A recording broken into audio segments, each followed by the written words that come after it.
ribuan buruh menggelar aksi unjuk rasa di kawasan Patung Kuda Monas, Jakarta.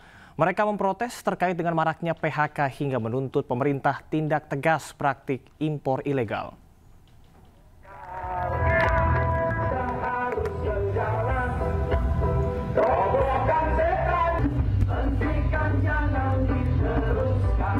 Massa buruh yang tergabung dalam Konfederasi Serikat Pekerja Nusantara memulai aksi dengan long march dari kawasan Gambir menuju Patung Kuda dan berakhir di depan Istana Negara.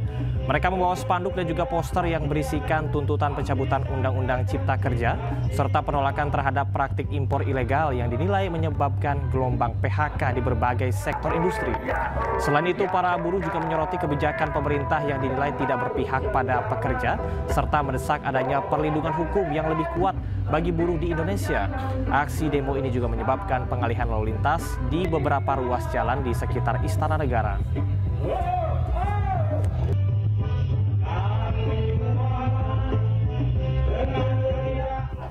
Dan pemirsa, untuk mengetahui informasi terkini proses evakuasi korban longsor galian tambang, kita sudah terhubung dengan rekan Nata Arman di TKP longsor Gunung Kuda. Selamat sore Nata. Terlebih dahulu Nata, bagaimanakah update pencarian korban hari ini?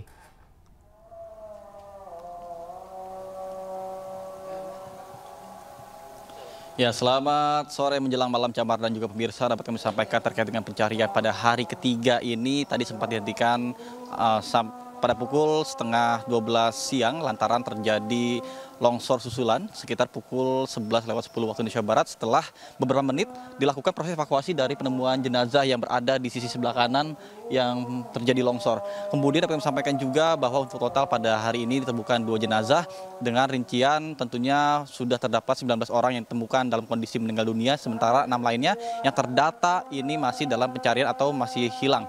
Namun tadi berdasarkan kami berbincang dengan beberapa masyarakat yang ada di sini, yang terutama mereka yang memiliki usaha jualan makanan, jualan minuman, mengatakan bahwa kesaksiannya dirinya mengatakan bahwa ketika proses ataupun tragedi tanggal 30 Mei 2025 ini, jadi ada beberapa dump truck yang berisi lebih dari 5 sampai dengan 6 orang. Jadi karena memang untuk tambang batu alam ini ada beberapa batu kapur yang digunakan untuk berbagai bahan industri, kemudian juga ada beberapa batu yang dipilah-pilah lagi untuk dijadikan seperti ubin, kemudian juga marmer atau hiasan-hiasan batu. Sehingga inilah diprediksi bisa bertambah ataupun bisa berkurang.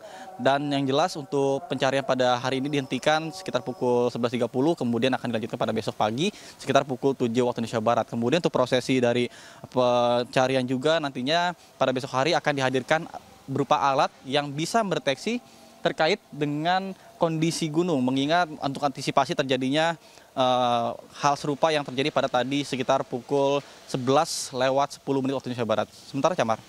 Terima kasih rekan Nata Arman melaporkan langsung dari Cirebon, Jawa Barat.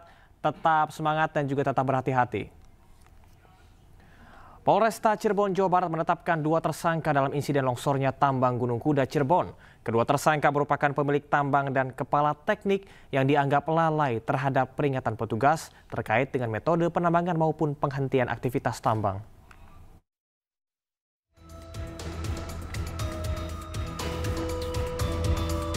Polresta Cirebon menetapkan 2 tersangka atas tragedi longsor tambang batu di Desa Cipanas, Kecamatan Duku Puntang, Cirebon, Jawa Barat. Kedua tersangka berinisial AK dan AR, merupakan pemilik tambang dan kepala teknik tambang. Keduanya dinilai lalai dan tidak menggubris peringatan petugas terkait aktivitas maupun metode penambangan yang salah. Penetapan kedua tersangka dilakukan setelah penyidik melakukan pemeriksaan yang melibatkan dinas terkait. Selain menetapkan 2 tersangka, petugas juga menyita sejumlah barang bukti, diantaranya dokumen perizinan, ekskavator dan dump truck milik Koperasi Pondok Pesantren Al-Zariyah. Dari hasil penyidikan, serangkaian proses penyelidikan dan penyidikan serta gelar perkara yang kami lakukan, kami sudah melakukan pemeriksaan terhadap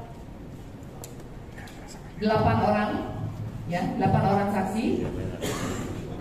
Kemudian dari serangkaian penyidikan itu kami menetapkan 2 orang tersangka. 2 orang tersangka dengan inisial AK yang merupakan Ketua Koperasi Al-Azhariyah selaku pemilik tambang yang beralamat di Desa Bobos, Kecamatan Kuntang, Kabupaten Cirebon. Kemudian tersangka yang kedua yaitu inisial AR yang merupakan Kepala Teknik Tambang. Kedua tersangka dijerat Undang-Undang Nomor 32 Tahun 2009 tentang Perlindungan dan Pengelolaan Lingkungan Hidup serta Pasal 359 tentang terkait kelalaian yang menyebabkan kematian dengan ancaman maksimal 15 tahun penjara. Dari Cirebon, Jawa Barat, Toy Iskandar, iNews melaporkan.